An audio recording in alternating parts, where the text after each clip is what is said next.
Good. Well, welcome, Michael. Thank you for accepting joining us in this talk.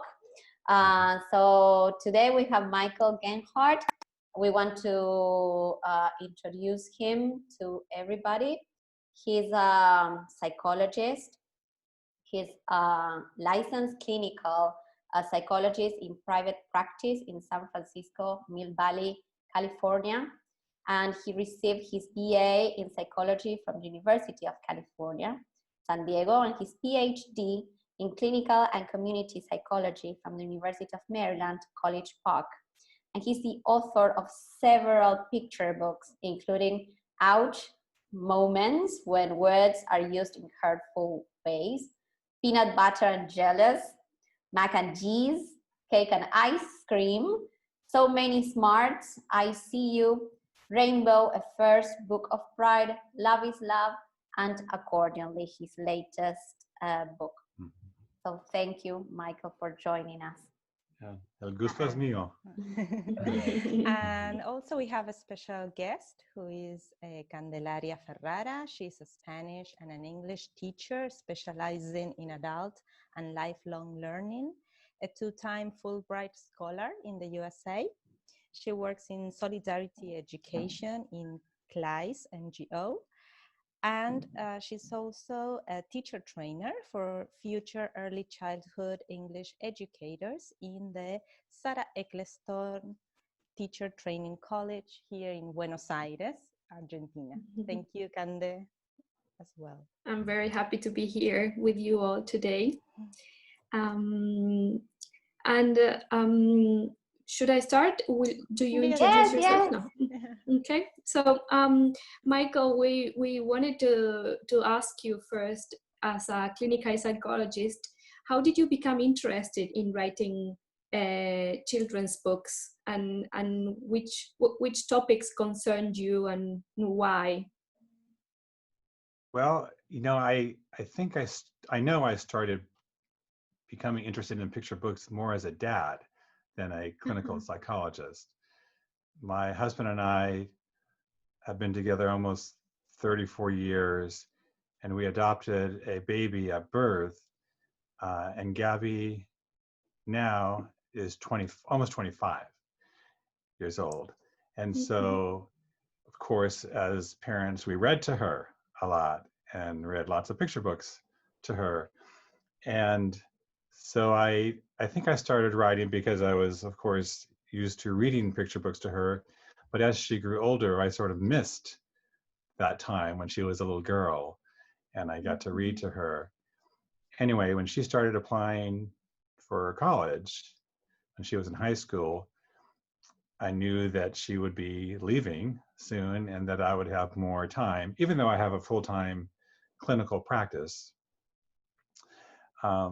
I used to volunteer at her schools a lot, and I knew that when she left, I would have more time. And I started to think at that point, maybe I should try my hand at writing picture books, which, because they're so short, look easy, but they are not easy to write at all. In fact, they're very difficult because you only have a few pages and a limited amount of words to tell a story from beginning to end.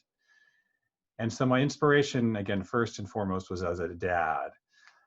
But then as a clinical psychologist, I'm with people all day long, and I'm in a world of storytelling, because you're listening to people's stories in this very intimate setting, this very intimate relationship.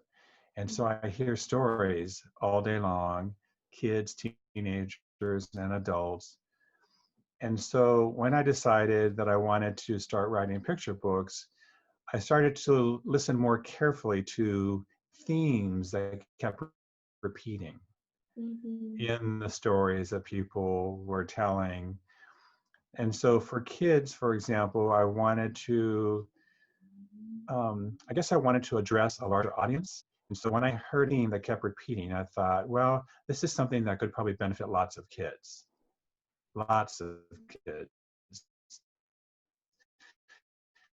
And so I to figure out how to tell that story, which by the way, is illustrated by Viviana Garofoli, ella vive en Argentina.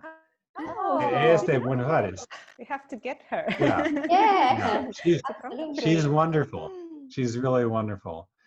Anyway, I started to think about what themes I kept hearing, and Ouch Moments is about microaggressions.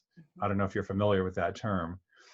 And so one of the microaggressions that has been used a lot, at least in the United States, is "that's so gay."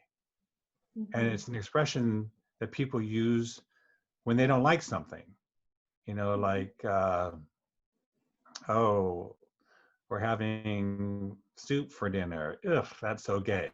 So it's a way of saying, I don't like that thing.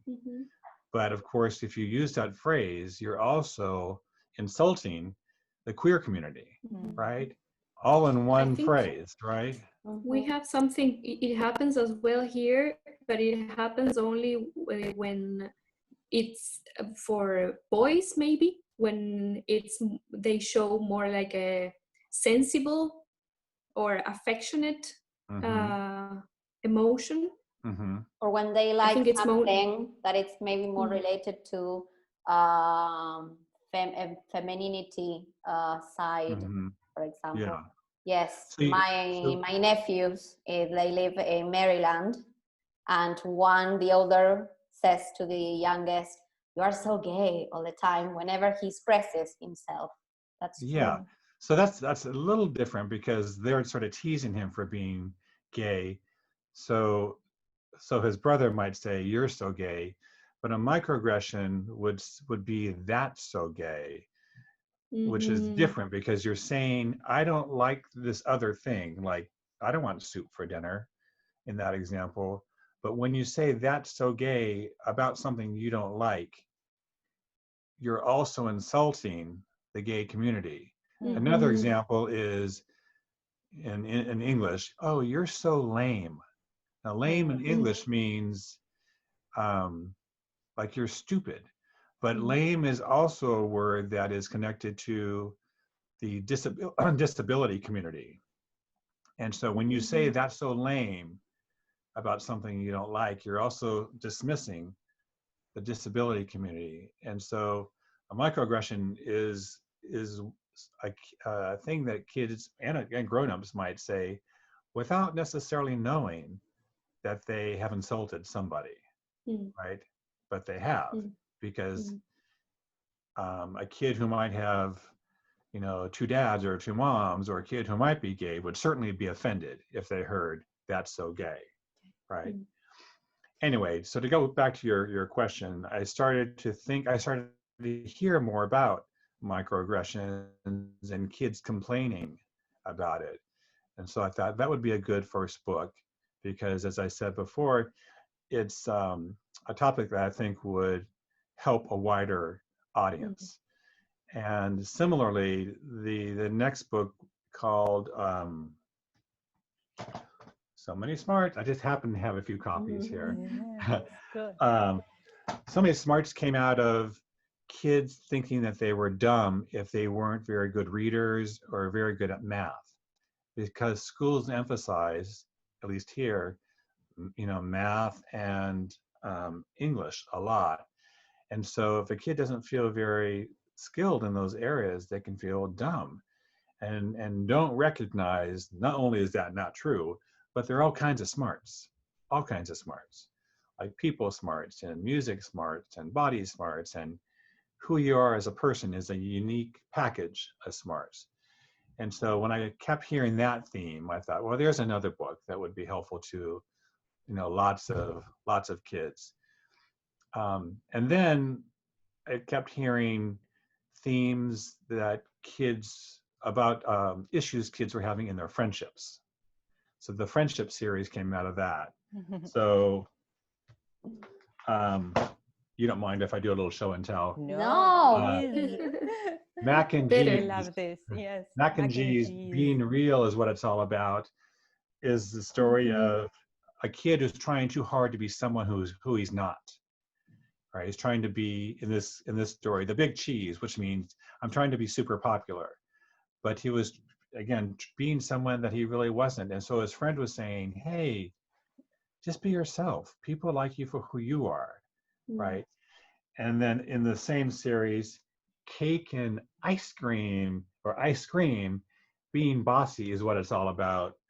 Is really, as the title suggests, it's not fun when your friend is bossy, right? And so kids don't always recognize what being bossy sounds like. And so it's a way of helping them to know what it sounds like and what they can do about it. And the last book in the series is called Peanut Butter and Jellius. Jellius. And it's the story of being jealous when your best friend wants to be friends with someone else, right? Not that they don't want to be friends with you. They just want to sort of build a larger friendship group. And kids have a hard time with that. And so I kept hearing these themes, and I thought, well, I think more kids could benefit from hearing these in stories, and all the stories have a way of trying to solve the problem. So that's the point in picture books, where you present a problem or an issue, and the kids are often the problem solvers, right? And so it illustrates a way of trying to figure out the problem as a child. And then I can go on and on if you want. I started to think about social issues that were important to me, right? That were also, I think, important to kids and the adults that I see. And incidentally, when I was saying earlier about I think about themes, I also think about the themes that adults share. And sometimes those themes are issues they've been carrying around for years. And so I kind of think about, well, what would have been a good book for them as a kid, right? So they wouldn't have to carry this issue around for years. So I sort of think about stories that can help kids when they're kids, so they don't have to become grown-ups and carry a lot of baggage, right? So sometimes you hear grown-ups, when they pick up a picture book, say, boy, I wish I had this as a kid. You know, I wish I had read this as a kid. Anyway, one of the social issues that is important to me, because San Francisco, like a lot of major cities in the United States, has a very significant problem with homelessness. Very significant. And so I wrote ICU. It's a book I'm really proud of. Actually, ICU is a wordless book, right? So it's all illustrations. You might wonder, well, how the heck do you write a wordless book? You write all the notes for the illustrator. So you're still telling a story, but you're telling a story through pictures only. And so my job was to write all the notes for the illustrator. And it's a story of compassion, showing compassion. And so the woman in the story is in black and white. You can see everyone else is in color to signify that she's invisible, because we sort of treat the issue like it's invisible, but people also feel unseen. So I wanted to tell the story of what it means to be seen, right? To see someone, and then the experience of being seen as well. So that was important to me, and I just wanted to share with you that story was actually featured in El Tiempo, which is un periódico in Colombia when it came out. If you want to look that up. A reporter called me and had an interview. Anyway, it was sort of fun to get that call. And so I started thinking about social issues, and then that's what led to Love is Love and Rainbow, to other social issues. And as a writer, you write from many identities. And so the first books that I just shared sort of came from my identity as a psychologist.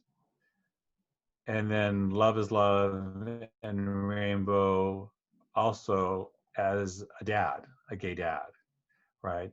And so Love is Love is, are you guys familiar with any of these books? Yes. You read them? Yes. Yeah. Yes.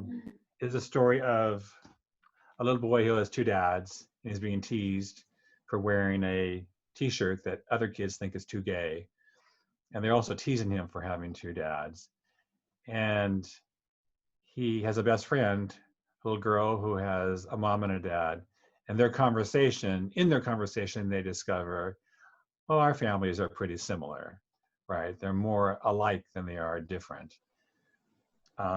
We noticed that that you started giving visibility to rainbow families in your books, including them in the pictures. Also, yes, in Pride, in Rainbow, a first book of Pride, and Love is Love, which we found very, very interesting and amazing to bring to our classrooms, to create safer and inclusive environments and to give representation to different types of families. So that was something very interesting that we found in your books. I thank you for saying that. That's very kind, and you're right. One of the things I wanted to do with Love is Love is use the word gay a lot. On almost every page, I use the word gay, because before Love is Love, that word was not used in picture books for kids. It was always referred to, but you never used the word. And so I used it a lot because I wanted to normalize the term. I wanted to kind of destigmatize the term and represent queer families, as you pointed out. I'm sure you guys are familiar with the mirrors and windows concept. Have you heard of that? Mirrors and windows and sliding doors? In books, yes. Books are mirrors and windows are sliding doors. Yes. Yes. Yeah. And so, like mirrors and windows, I wanted, because it's so important that kids see themselves in books, that all kids, in terms of inclusivity, are represented in books. And so I wanted to contribute to that with regard to queer families by showing kids who have two moms and two dads. So that's the mirror idea. And the window idea is having the experience of entering a world that's not like yours, right? And so because the majority of kids come from, straight parents, live in straight families, having books like Love is Love is a book for them to pick up as well. So it's more like a window experience where they can enter a world, they can meet a family that's different from theirs. Rainbow came from the same place, that is that identity as a gay dad. Again, the mirror and window idea. I also love rainbows, like who doesn't love rainbows? And I wrote it because it was the 50th anniversary of Stonewall. It was also the 40th anniversary of Gilbert Baker, who was a man in San Francisco who made the original flags, although they had 8 stripes, not 6.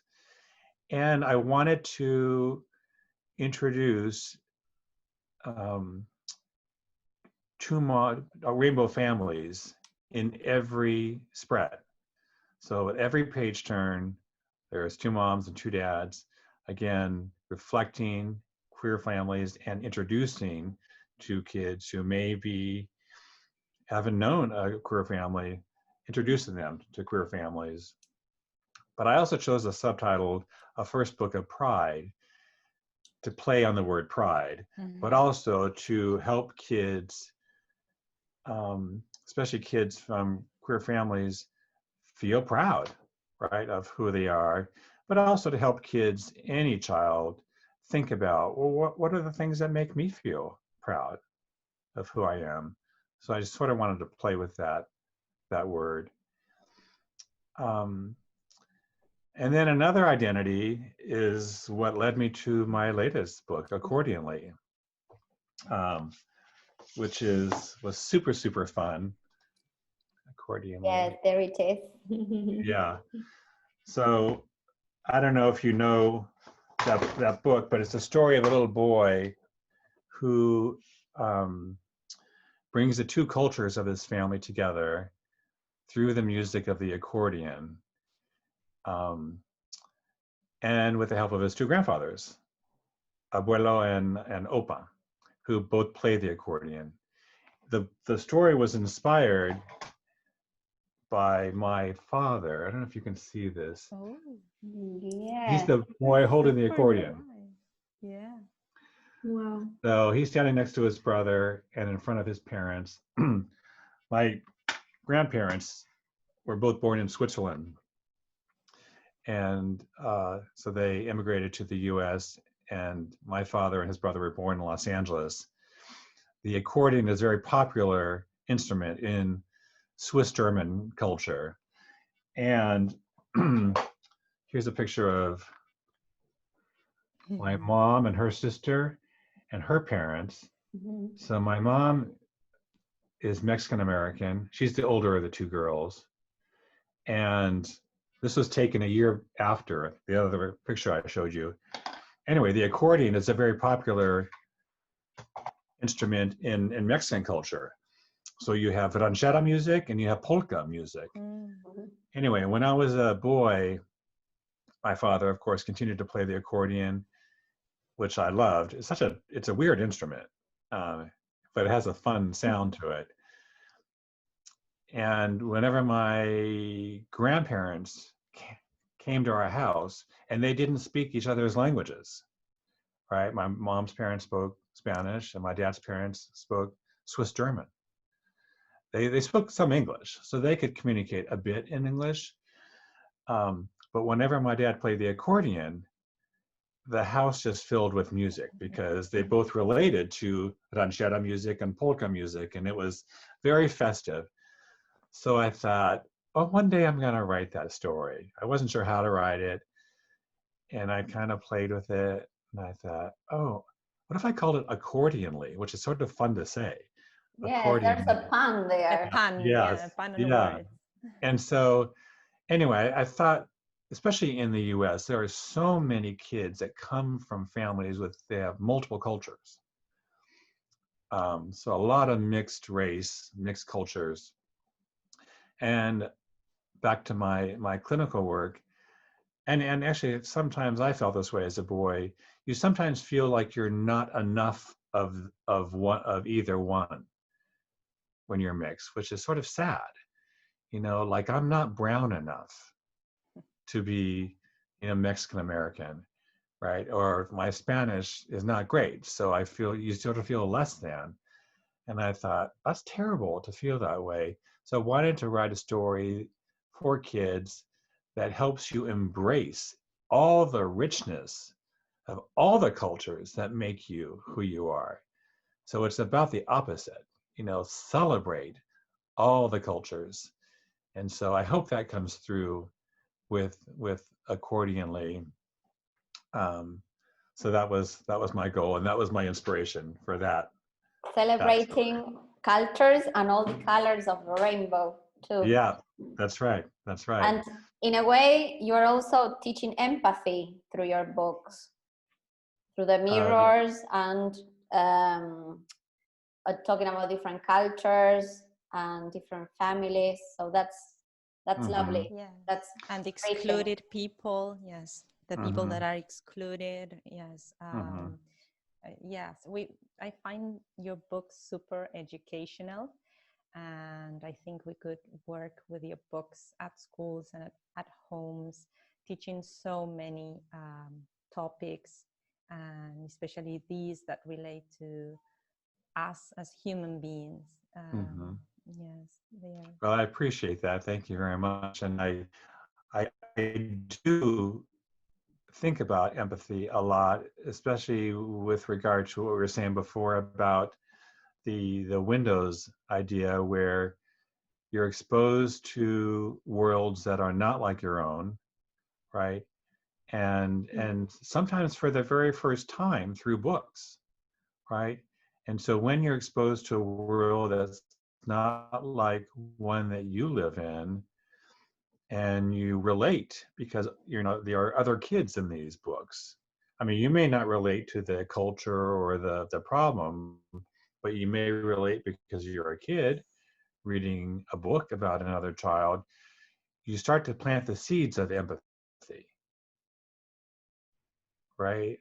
Like, right. So it's critical that I think kids see themselves in books, and also critical that kids get exposed to someone who's not like me in books. I mean, that's quite an education, right? When you see yourself, and when you don't see yourself, but you're open to hearing someone else's experience, right? That's the world we want to live in, I think. One that's far more inclusive and supportive. Yeah. You have mentioned, sorry. No, Cande, go ahead. You have mentioned many, as we said before, I train future English teachers, English kindergarten teachers, and you have mentioned many topics that we address in class, such as identity, intelligence, and abilities that we all have that may be different, but we are all skilled in things, different aspects. Competition and cooperation as well. And I found very interesting how you addressed the discourse, how through words we can portray ideas, and how we make use of words in a positive way or in a negative way. And we, in our classes, we work with reflecting on the materials we use in our classes, and how through discourse and also through the materials that teachers use in class, we build, especially in kindergarten, we start helping kids develop their cognitive skills. So building ideas on how the world works, and what is common sense, that it is not like that. And if we only portrayed some aspects of societies or families, of relationships, or ways of relating to our parents, our friends, or people that surround us, this is what it's becoming more frequent. So opening up opportunities for kids to think of something that maybe is part of their identity, but they haven't found so far, or reflecting on other possibilities that maybe they didn't think of. I think it's fundamental, and all the books that you have written are great resources for that. And I was interested in, I don't remember the name now of the book that you spoke about homelessness. I see you. And I see you. Te veo. Te veo. Yes, it's very. And did you plan it as a? Because I was thinking of this homelessness and as a wordless book as well. Does it have no words because of that?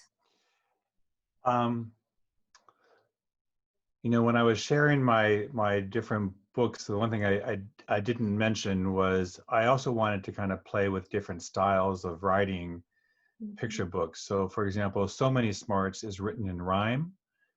I wanted to kind of play with rhyme. And the Friendship series has a lot of puns in it, because kids like to find puns. And so I See You, I thought, oh, maybe, I wasn't sure how to tell the story, but I thought maybe if I told it as a wordless book, that was another style I was sort of thinking of developing. But here's the real reason why I chose to do it as a wordless book. I didn't, how to say this, I didn't want to tell children what they should see, what they should think.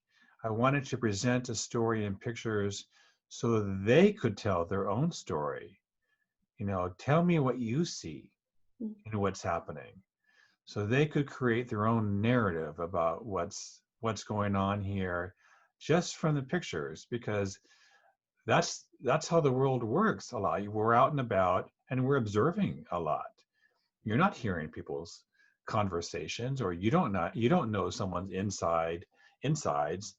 And so we're always observing. And as we observe, we're kind of creating stories in our head about, oh, I wonder if they're together, or I wonder if that's the mom and a son, or whatever. Or, what are they fighting about? What's going on there? You know, we just sort of make up stories based on what we see. And so kids, I think more than adults, notice people on the street. Because again, we as adults, I think for lots of reasons, including we're overwhelmed, or we get kind of scared, or we don't know what to do, ignore the situation. At least that's true here. And as I said before, treat it like it's invisible. But kids are all eyes. So they're very observant. They can see, like, why is that person going through the garbage? Or why did they look very odd? Or sometimes they're loud and scary. What's going on there?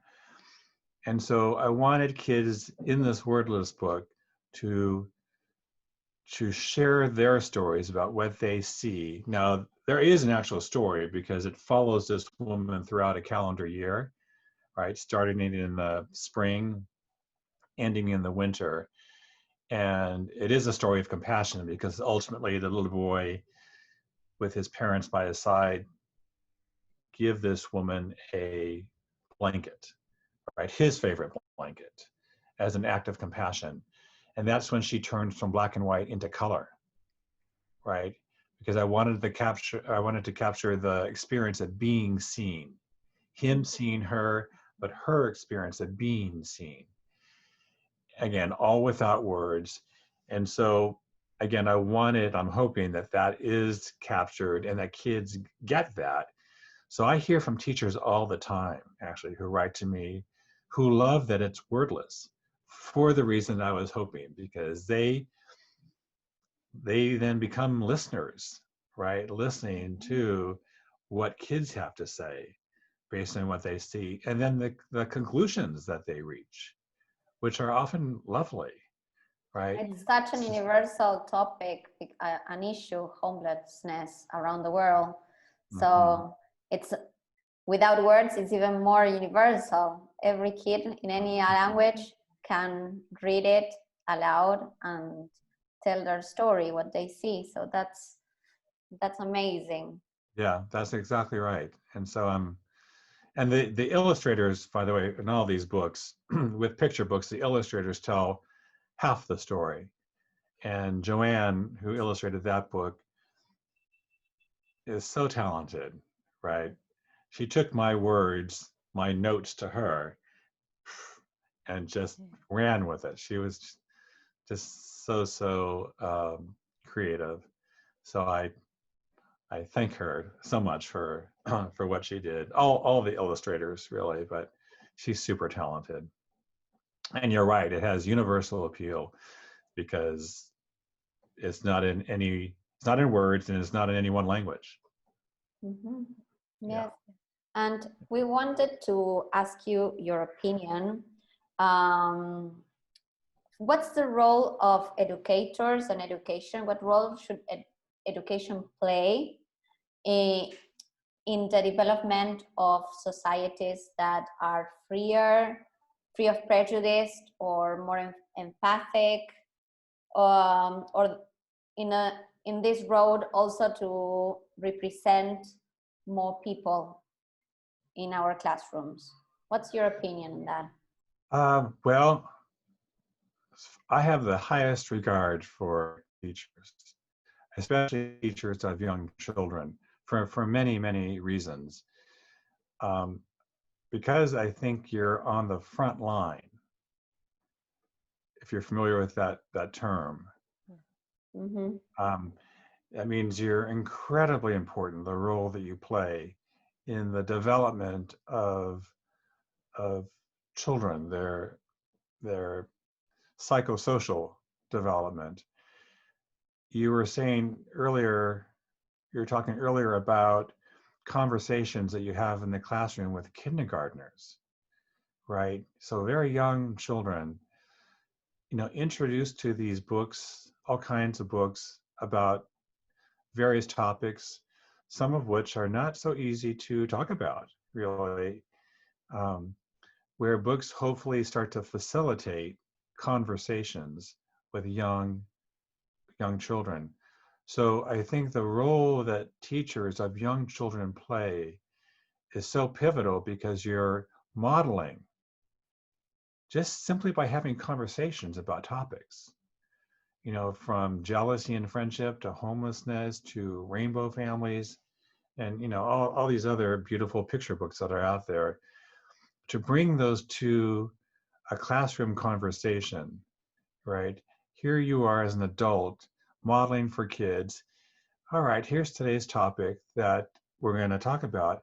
So you're modeling, first of all, it's a topic that's okay to talk about. And then doing so in a very respectful way, right? I think you're more than, it's more than reading a story. You're building in a classroom a community of, I think, enlightened kids, right? Kids who are starting to think and be socially aware.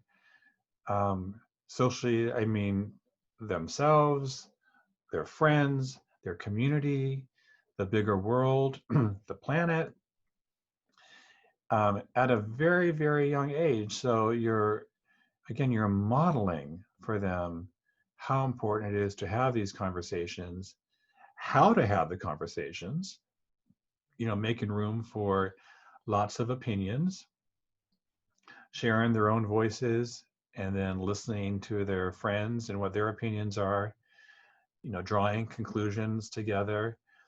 I think you're modeling how to be thoughtful, how to be reflective. These are incredibly important skills for individual development and skills to be a thoughtful person in the world, in one's community. And you're starting so young, you're starting with young kids. And that's so critical. Now, you mentioned prejudice, for example, and discrimination in particular. I mean, those are learned behaviors, right? They're learned from what people see and hear, often in their own families, right? Or at school or what have you. And so the kids, if they're hearing things that are icky and ugly and discriminatory, and if that's all they hear, they're in a kind of echo chamber, right? Which means they're going to internalize that message. If, on the other hand, let's say those same kids who are exposed to that are also exposed to these other conversations in the classroom, right? Through books, through dialogue, their world has now opened up considerably, right? Where they're hearing other opinions about, oh, it turns out it's not okay to be mean to people who have, I don't know, a disability or, dark skin or something, whereas the kids who aren't exposed to that may feel that they have the liberty, the freedom to be discriminatory. So having these conversations with young kids.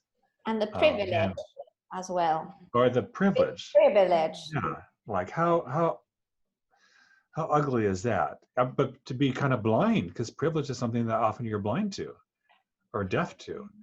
So again, having these conversations puts those topics on the map, for kids. And as you know, kids are sponges. They come back to these topics. right? And as they get older, they have a level of sophistication, that matches their age. Their questions get a little more interesting, right? Or more sophisticated. And so over the years, as classrooms continue to have these important conversations, the conversations get richer, right? Because they started young, right? And you start developing a language for these very important topics where the conversations only get better, right? They get better and more and richer. Yes, we always make an emphasis on the socialization process, that we are not born this way. We learn things from society, from our families, from our educators. So we should be very conscious about this, and also about the role that we play as teachers and what we allow or not in our classrooms, and the way we tackle these issues like prejudice, discrimination. So yes, but fortunately your books make our work easier, because we can use them as resources and very rich material to trigger these conversations and these discussions that are so necessary. So that makes me so happy to hear. Yes, so yes, happy. So I really recommend your books. You're going to make me cry, I think. So yeah, that's very kind, and I'm so glad. And again, you guys, John and I are very proud that our daughter is a teacher now too. Yeah, so I don't know what we did right, but we raised a teacher. Is she an elementary teacher? She teaches 3rd, 4th, and 5th grade. She teaches marine science. Ooh. She's all about conservation and ecology. Very good. That's Those amazing. Are very, yes. Important topics as well. Yeah. Yes. Mm-hmm. Yeah. At some point, we're thinking of writing a book together. Yeah. On that topic. We just have to figure out the right story.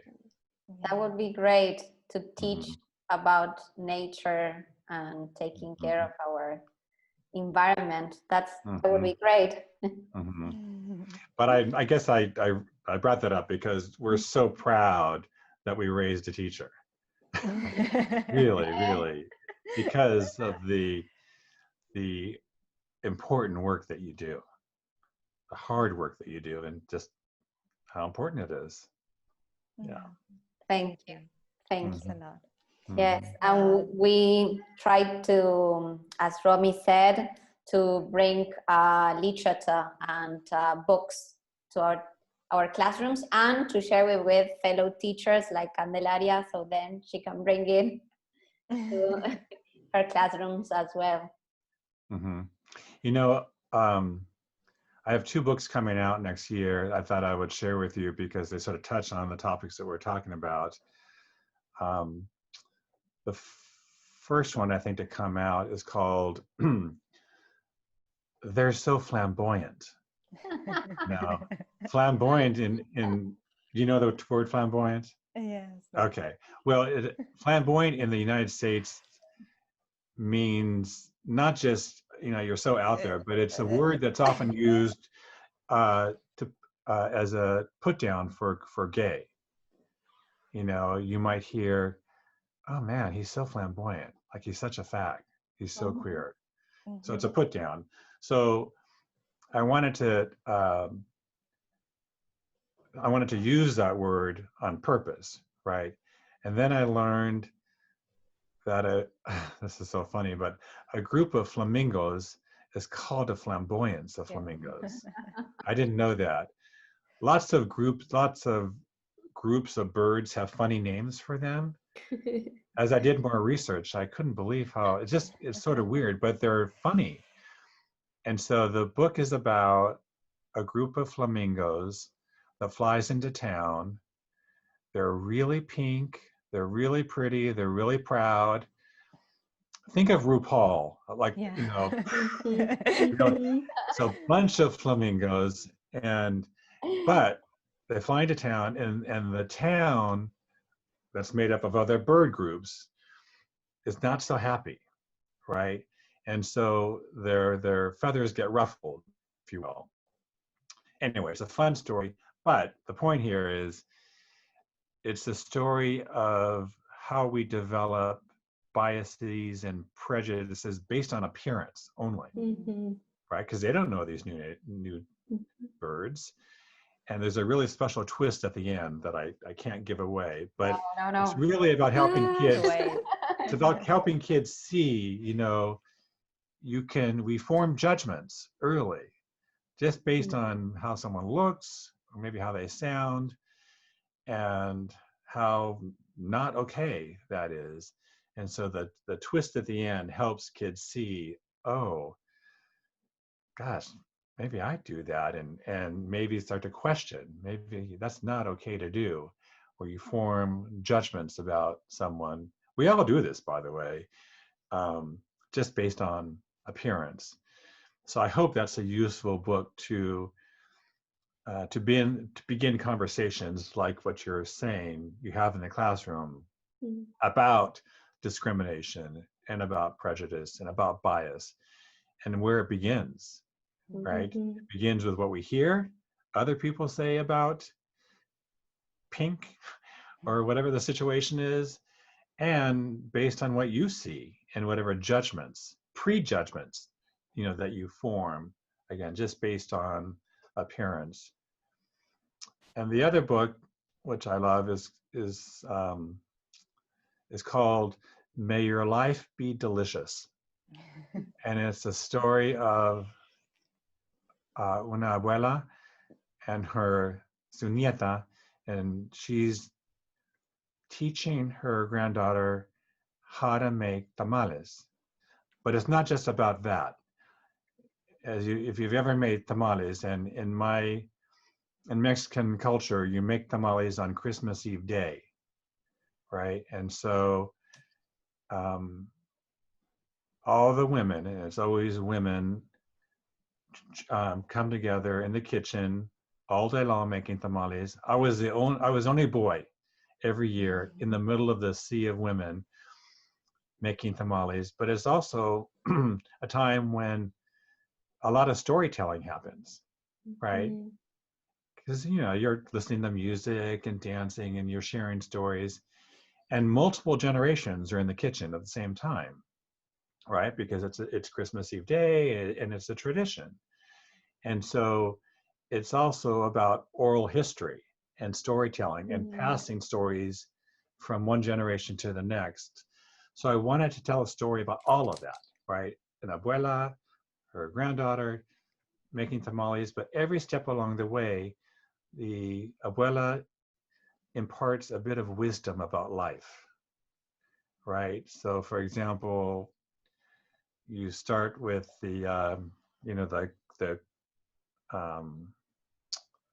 gosh, I'm forgetting the name, the corn, the outside, right? And it's made, and you put, masa on it, and the husk, that's what it's called, is very stiff. You have to soak it in water, right, for it to be pliable.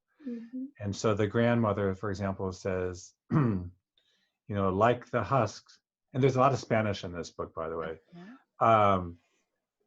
may you always be flexible, right?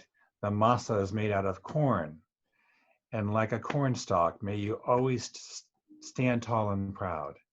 So throughout the book, she's giving her wisdom about may you ... That's why it's called May Your Life Be Delicious. And so I hope it's also a story that inspires kids to talk to their elders about them, their life, and to inspire storytelling within families and passing stories down from one generation to the next. So it's a multi-generational story. So I really think about stories that might inspire other things, right, in the reader. Multicultural element as well. Yes. Yeah, I was thinking of the encounter. Different generations, different countries, different cultures, and there's always an element such as literature or music or food. Yeah, like an element that unites something that appears to be different, but actually it's just a matter of getting together and sharing if there's a will. But you're absolutely right, and that's how I thought of accordion too. I wanted something like music that served as a common thread that connected, in this case, the two cultures of this little boy's family. But it applies to so many things. If we look for the common threads, you know, they serve as a bridge that connect. And I think in the US anyway, right now, it's such a divisive time politically and socially. It's really upsetting. And so even more important that we look for the common threads, we look for the bridges, the things that are familiar to us that help us connect and see how we're different, yes, but how we're alike, right? How we relate to one another. Yeah, and how differences are not, the differences do not mean that we have to separate. Maybe they are a way in which we can meet and exchange and enrich each other. Yeah, if anything, differences are we should celebrate differences. Yeah. That's what I was trying to say earlier about kids whose families are made up of different cultures. I hope that what they get from Accordionly is that they do embrace all of the richness that the cultures, each culture provides, right? And not see them as differences or not see them as less than, right? That they embrace and really celebrate all of the above. That's my hope. To be proud of our heritage and who we are. Yes. Want to be. Yes. Thank you, Michael, so much for your time, for showing us all your work and telling us about your work and your upcoming books. So we are going to wait for them. And there are more on the way. There are more after those. So. Yay! Yeah. So thank you for having me. And as I said before, thank you for all the work that you all do. It's incredible, and I loved having this conversation with you. And I love being in Argentina temporarily. Tell us when you come. We'll show you around. Yes. Yeah. And look up Viviana Garofoli. Yes, absolutely. The illustrator. We're going to look for her. Thank you. Thank you so much for this interview and for this talk. We really enjoy it. You're welcome.